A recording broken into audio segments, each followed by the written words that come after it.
পরবর্তী বাংলাদেশে আমি কখনো চিন্তা করি নাই যে এই বাংলাদেশে আমাকে আবার এই মিডিয়ার সামনে এইভাবে আসতে হবে। আমি খুবই আড়ালে থাকতে পছন্দ করি। আমি আমার মতো করি। হয়তো আমার হাজবেন্ড রাজনীতি করে বা দেশের জন্য কথা বলে, সে তার মতো, বাট আমার লাইফটা সম্পূর্ণই আলাদা। কিন্তু তারপরেও আমাকে এই মিডিয়ার সামনে আসতে বাধ্য হলাম।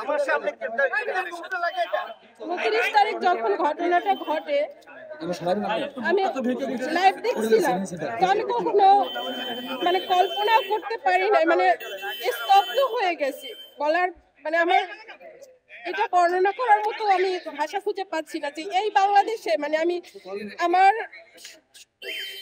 মানে আমার ভাষা আমি প্রকাশ করতে পারতেছি না যে এই বাংলাদেশে নূরের উপরে এই ধরনের গত 8 বছরে ফ্যাসিস্ট আমলেও এতটা নৃশংসভাবে ন্যাক্কারজনক হামলা ওর উপরে হয় নাই। ডাকসুতে ওর উপরে অবশ্যই হয়েছে, সেটাও কম না, বাট সেটা ছিল আওয়ামী ফ্যাসিস্ট, ছাত্রলীগ, যুবলীগ, আওয়ামী লীগের আমলে। সেটা এই প্রশাসনের এই দেশে এই সময়ে এসে এভাবে ওর উপরে এই ধরনের আক্রমণ হবে, যা আমার কল্পনা অতীত। যখন আমি আসি ওর অবস্থা ভাবি, এখন কি দেখলেন আসলে? আপনি তো গেছিলেন। অবস্থা সেজন্যই ওর অবস্থাটার জন্য আমার আবার আসা। আমি কখনো আসতে চাই নাই যে আমাকে আবার এই মিডিয়ার সামনে আসতে হবে, বাট ওর শারীরিক কন্ডিশনটা এখন এমন অবস্থায় এসে দাঁড়িয়েছে। প্রথমে আমাদেরকে ডক্টর করছিলেন, আশ্বস্ত করছিলেন যে আমরা 36 ঘন্টা তাকে অবজারভেশন করে তারপরে একটা জানাবো।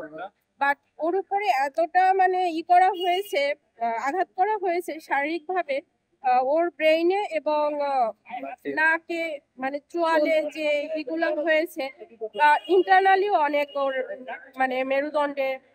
আর ওরা বলছিল যে ডক্টর বলছিলেন যে আমাদের 36 ঘন্টা পরে আমরা বলতে পারবো যে তার অবস্থাটা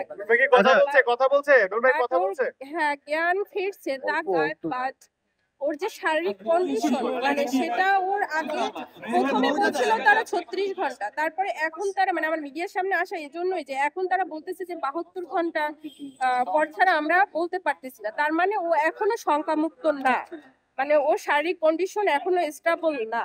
তো ওই শঙ্কার জায়গাটা থেকে আমার মিডিয়ার সামনে আসা, আপনাদের মাধ্যমে আমি যারা আছে দেশবাসীর কাছে ওর জন্য দোয়া চাচ্ছি যেন ওকে আল্লাহ তাড়াতাড়ি সুস্থতাই করেন। আর যারা এখন এসে আছে তাদের কাছে আমার এটা বার্তাটা পৌঁছানো যে ওকে উন্নত ট্রিটমেন্টের জন্য বাহিরে যাতে ওর চিকিৎসার ব্যবস্থাটা করা হয়, এটাই হলো আমার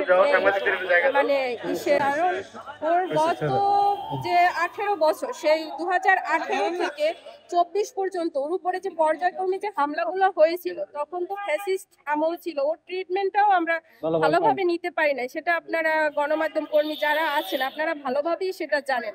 হসপিটালে পালিয়ে থেকে ওর ট্রিটমেন্টটা নেওয়া হয়েছিল, যার কারণে ওর ট্রিটমেন্ট ওই সময় শুধু হায়ার অ্যান্টিবায়োটিক দিয়ে ওর মোটামুটি একটা যে একটু বলবেন যে কাদের দায়ী করছেন এই হামলার জন্য, বিচার চাচ্ছেন কিনা?